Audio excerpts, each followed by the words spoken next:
Hi people. Today we're going to cover modesty, Tzniut or Tzniut in Hebrew. Perhaps this would be a topic better explained by a woman, but because none have volunteered, I'll take a shot at it. In Micah, it states, "It has been told you, O man, what is good and what God requires of you, and what's that? Only that you do justice, love kindness, and walk modestly with your God." Chazal tell us that the sanctity of a home, the foundation of Jewish life, is maintained primarily through the laws of modesty. There are several different areas of Jewish modesty. However, today I'll cover women's clothing. Many who've seen religious girls have thought about it. Why on earth would anyone dress like that, right? If you have a great body, why not show it off, right? Well, Judaism doesn't think so. First, you have to understand, like most mitzvahs, Tzniut is a means to a greater end and not an ends unto itself. Because honestly, what's the point? God sees you naked, right? And for that very reason, what's the point of any of the commandments if they don't ultimately affect this planet for the good? So the act of dressing modestly is not the obstacle, but rather the difficult part is understanding why it's important. Religious women try to be more cautious than other women on the effect their appearance may have on others around them. It is mainly because of this that she is able to reap a larger reward in this world and the next, let's say, than a man who has less to tame in this area.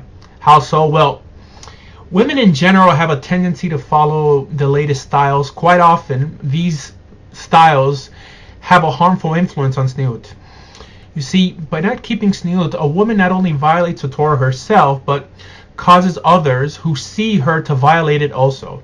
How so? Because Jewish law not only prohibits a woman from dressing in modesty, but also forbids men to look at her while she's doing so. Also, we live in a world that makes it very difficult to observe or comprehend the laws of Tzniut. Our culture and media are filled with examples of dress and behavior that is the exact opposite of Tzniut. Now, some groups, let's say like Christians, have some sense of what's modest and immodest, but after time these views become subjective and begin to pose big problems in their community. This is not how Judaism approaches modesty. Tzniut starts with an absolute standard. Then, and only then, does any sort of relativity or subjective standards come into play. The laws of Tzniut are very detailed, and even very observant Jews often need to brush up on the particulars. However, here are some basic guidelines from Jewish law. First, one's appearance must appear refined and respectable. Unrefined, dirty, or otherwise unfit clothing is considered not Tzniut, not modest. Next, a woman's knees must be covered, actually 4 inches below the knee. The elbow and the collarbone below and including the neck must also remain covered. One also should make sure that one's garment does not reveal these when one sits or raises one's arms. Again, these laws pertain to women right now.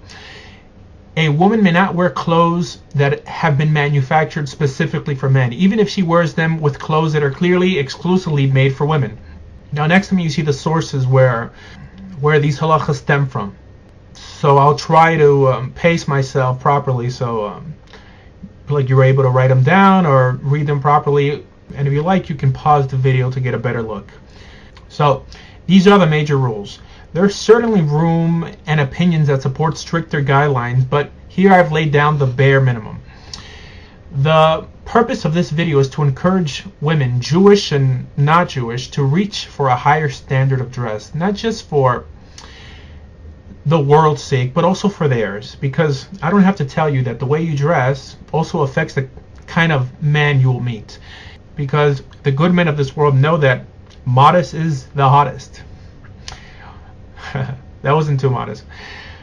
One example brought down by Chazal teach that one of the angels who visited Abraham asked him, "Where's your wife Sarah?" He responded, "Behold, she is in the tent." Our sages teach that the angel's question was intended to call Abraham's attention to Sarah's modesty and thereby to arouse his attraction toward her. Nice, huh?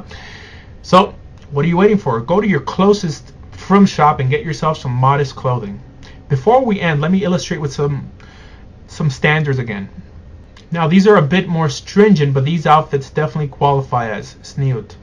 You could even be less stringent because the skirt really just has to reach to about here and the sleeves to about here. Beseder? Now, this vision is bigger than just Jews dressing modestly, but the laws of Tzniut should be taught to all women.